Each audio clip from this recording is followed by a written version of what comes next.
France 24 et La Première présente. Bonjour, bienvenue dans l'Hebdo Outre-mer consacré à l'actualité de ces territoires français dans le monde. À la une, cette semaine, une visite ministérielle en Nouvelle-Calédonie. Gérald Darmanin était attendu de pied ferme par les indépendantistes. Les images à suivre dans quelques instants. À tout de suite.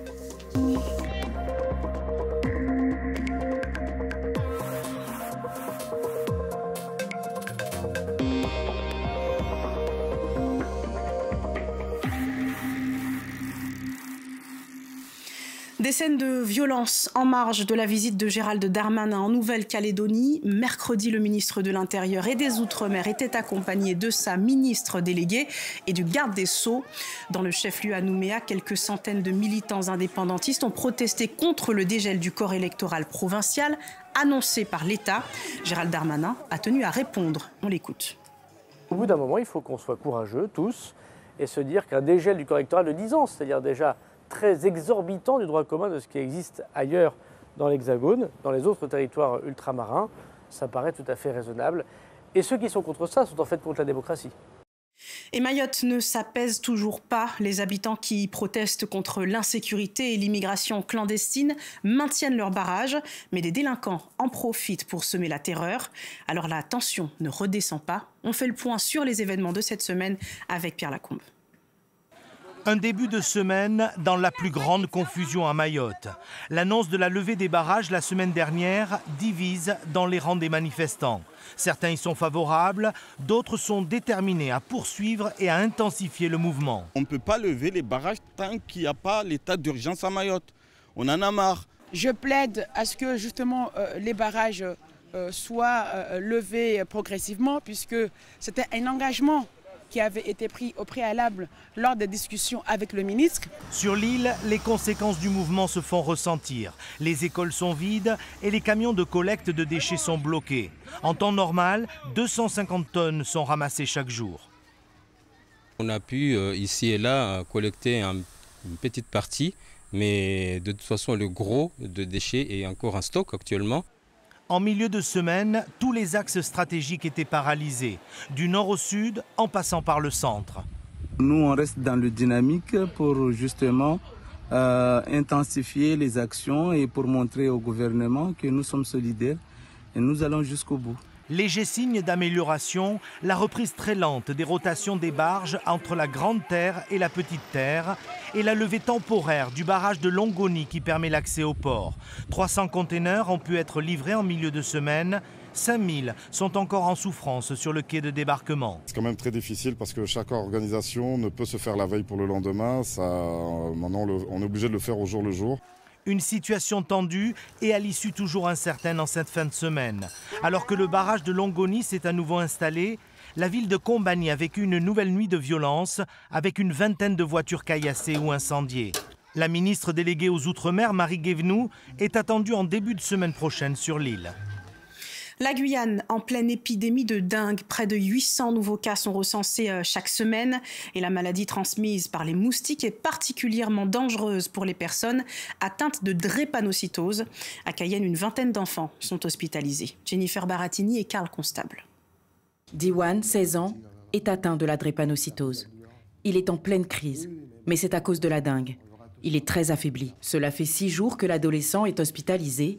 La maladie lui est tombée dessus très brutalement, tout aussi soudainement qu'une crise de drépanocytose. Quand il a commencé la fièvre, c'était vendredi après-midi, il était déjà tard. Le CID, le centre de drépanocytose, était déjà fermé. Donc je me suis battue avec la fièvre. L'infirmière arrive. Elle lui administre immédiatement du Nubin, un antalgique très puissant pour calmer la douleur. On vérifie les paramètres toutes les 2 heures, la température, donner des paracétamol en systématique. Rien n'est laissé au hasard. Dans ce service de pédiatrie de l'hôpital de Cayenne, les lits des patients portant le virus de la dengue sont même équipés de moustiquaires. Si le moustique pique la personne qui est infectée par la dengue, elle va prendre donc le virus, la dengue, d'accord? Le moustique il va donc l'ingurgiter et quelques jours après, il va revenir avec pour aller transmettre chez les autres. Le service pédiatrie grands enfants est passé de 2 cas de dengue en décembre à 28 cas en janvier. Un tiers d'entre eux sont drépanocytaires. Et lorsque ces patients contractent la dengue, on parle d'un effet additif, c'est-à-dire que la fragilisation qui existe déjà chez eux est aggravée au contact du virus. Donc ces patients dépensières vont avoir le risque d'avoir des formes plus sévères de dengue. Ils vont avoir également le risque, notamment pour les patients qui sont de forme de phénotype SC, le risque d'avoir des décès. Lorsqu'une personne drépanocytaire touchée par la dengue n'est pas hospitalisée, elle doit se rendre tous les 2 jours à l'hôpital pour un suivi clinique approfondi. C'est une conséquence de l'entrée en vigueur de la loi anti-gaspillage en 2023. Les emballages disparaissent peu à peu de la restauration rapide. Un changement coûteux mais nécessaire car les contrôles pourraient bientôt commencer. Illustration en Martinique avec Delphine Besse et Marc-François Calmeau dans le dossier de l'Hebdo. En Martinique, la loi anti-gaspillage tarde à se mettre en place. Concernées, toutes les salles de restauration rapide de 20 sièges ou plus. Mais sur les 5 enseignes différentes, une seule se met peu à peu en conformité avec la réglementation. Snack Élysée, avec pour l'instant 2 restaurants, Lamentin et Cluny. Ici, la vaisselle lavable a remplacé les contenants jetables en plastique et carton. Un casse-tête pour l'entreprise qui a dû revoir toute l'organisation du site et faire des travaux. Il faut compter entre 60 et 100 000 euros par restaurant, selon le restaurant. Et le deuxième coût, c'est le coût du personnel supplémentaire, puisqu'on a dû, sur chaque service, mettre 2 personnes en plus, une en plonge et une au débarrassage. L'organisation du fast-food ressemble désormais à celle d'un restaurant traditionnel pour gérer cette nouvelle vaisselle en porcelaine, verre ou mélamine. À table, fini les boîtes en polystyrène. C'est maintenant qu'ils se rendent compte qu'il y a trop de déchets, que c'est saturé. Ils auraient dû s'en rendre compte avant, non? Moi, je trouve que c'est mieux puisque après, ça évite de brûler à chaque fois les choses qui sont en carton. Puisqu'après, ça rajoute du CO2 dans l'atmosphère et puis à cause de ça, il y a le réchauffement climatique. Ici, le surcoût par repas en salle serait de 1,50 €, pas encore répercuté sur le tarif client. Beaucoup de sacrifices donc pour l'entreprise. 5 salles restent à réaménager, alors que les repas emportés non concernés par cette loi représentent la grande majorité des ventes. Nous, ça ne concerne que 20% des commandes, donc c'est beaucoup de changements pour seulement 20% des commandes. Pour l'État, la période de transition est passée. Les contrôles pourraient commencer dès cette année. La ministre a reçu en fait toutes les grandes chaînes il y a quelques mois et justement il y a eu un échange avec la profession. Ça n'a pas été une réglementation qui a été faite sans concertation, bien au contraire. En France, la quantité de déchets générés par les emballages de fast-food est estimée à 180 000 tonnes par an, plusieurs centaines de tonnes en Martinique. Et voici une bonne idée de démocratie participative en Guadeloupe. Habitants, professionnels de l'urbanisme et élus arpentent les rues du bourg des Abîmes, chacun faisant part de ses idées d'aménagement. C'est l'initiative de la mairie qui veut impliquer ses citoyens dans les projets de la ville. Lydia Quérin, Mickaël Bastide. Ils sont une petite dizaine à déambuler dans le centre-ville. Carte en main, ces citoyens volontaires pensent, échangent, questionnent avec cet objectif, améliorer le visage de leur commune. Il y a des projets et je pense que je peux apporter ma pierre à l'édifice. Il y a les dents creuses, il y a le non-respect des lieux par des personnes lambda. Il y a vraiment beaucoup de choses à faire. Aux côtés des citoyens, quelques acteurs de l'urbanisme. Ils répondent aux interrogations. On a plusieurs dents creuses et ils se posent des questions pourquoi il n'y a rien qui se met en place. Donc du coup là ça permet d'expliquer que là il y a quelque chose qui va se faire, autre part il y aura ça et voilà. Après Grand Camp et le Rézé, c'est le 3e atelier de ce type organisé par la ville. Redonner le pouvoir aux citoyens, voilà l'axe fort du projet. C'est d'identifier les endroits en fait à améliorer et justement que ça donne lieu à des projets. Donc la ville ne peut pas faire tout seule et l'objectif c'est d'intégrer la population. Si par exemple un habitant a un projet pour valoriser une dent creuse, qu'il sache que la ville est ouverte à la discussion, qu'elle a aussi des projets déjà en cours mais des projets qu'elle souhaite animer avec les habitants. Concrètement, ces ateliers participatifs devraient aboutir à la création d'un guide pédagogique. Et pour finir, on part en voyage en Polynésie où près de 2500 touristes sont arrivés à Tahiti en l'espace de 2 jours cette semaine. Conséquence de l'accostage de 2 paquebots de croisière à Papeete pour le plus grand plaisir des commerçants. Voyez le reportage de Heyali Tahiata et Heidi Enko. Lunettes, casquettes ou chapeaux, les nouveaux arrivants ne passent pas inaperçus dans la capitale. Arrivés depuis hier sur les 2 paquebots Crystal Serenity et Costa Deliciosa, ils visitent pour la première fois le célèbre marché de Papeete. C'est magnifique ici. C'est très très joli. Toutes les choses et tout l'argent. Gentil. On est vraiment ravis de découvrir Tahiti. C'est très beau. Les gens sont très gentils, très amicaux. C'est comme on l'a rêvé. En une matinée, les touristes vont faire le tour des stands à la recherche des souvenirs les plus exotiques. C'est compliqué de choisir. J'ai envie de toutes les prendre tellement ces couronnes sont belles. Et ce soir, on a une fête sur le paquebot. Vous cherchez une perle en particulier ? Oui, et vous savez, c'est difficile de choisir entre toutes les tailles. Au total, ils sont près de 2500 touristes à visiter le Whenua. Même si ce n'est que pour une seule journée, ils font le bonheur des commerçants. C'est une bonne chose parce qu'en ce moment, c'est une période calme, on va dire. Et c'est une bénédiction qu'ils viennent justement... Voilà. Qu'est-ce qu'ils cherchent le plus?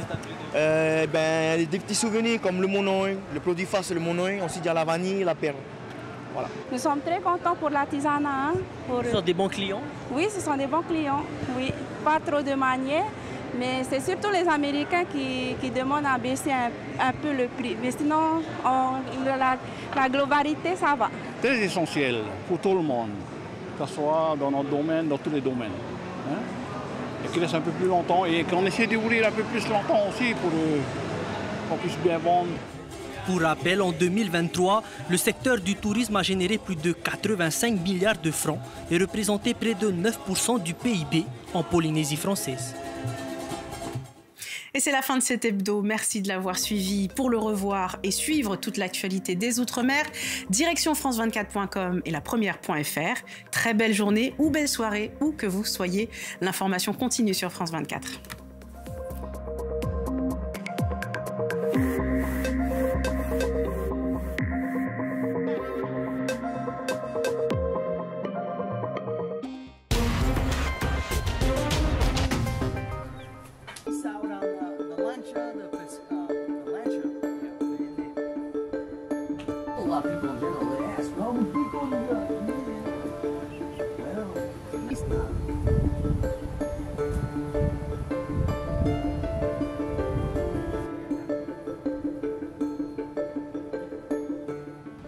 Once I discovered El Salvador, and I realized that they've adopted, the president Bukele had adopted Bitcoin for the nation, it was automatically on my radar to the place that I want to be. It's something that I'd foreseen 10 years ago, and I told people one day a nation state will adopt Bitcoin, and they thought I was crazy, and then here it was. I never even heard of El Salvador, but I learned about the new Bitcoin president and his plans to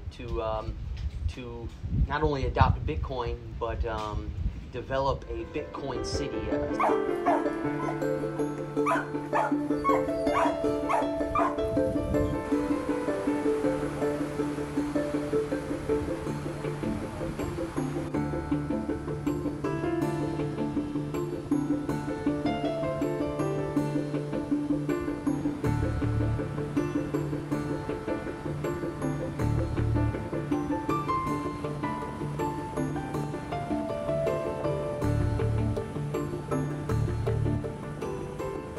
I believe it's gonna happen, so I'm staying. I'm not concerned. You know, I'm watching. I'll watch everywhere else, but here it's gonna happen. Bueno, en el estado que estamos nosotros ahí en Michigan, hablan maravillas de este. Maculis is very beautiful. Playa Negras. Like right now, it can be stupid to sell the Bitcoin, even though the economy came back up and Bitcoin is. El amor de él es el Bitcoin y el amor al país también, porque dice que él le tiene un gran aprecio a El Salvador. Entonces me dijo que si le podíamos dar nosotros acá. Y perfecto, le dije yo que estaba bien. Pues Ya fue cuando él hizo su cuartito acá, se pasó para acá y ya él después ya él los puso amor como familia. Él dice que nosotros ya somos su familia.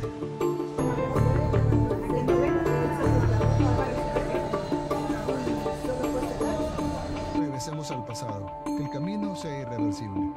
Este 4 de febrero salgamos todos.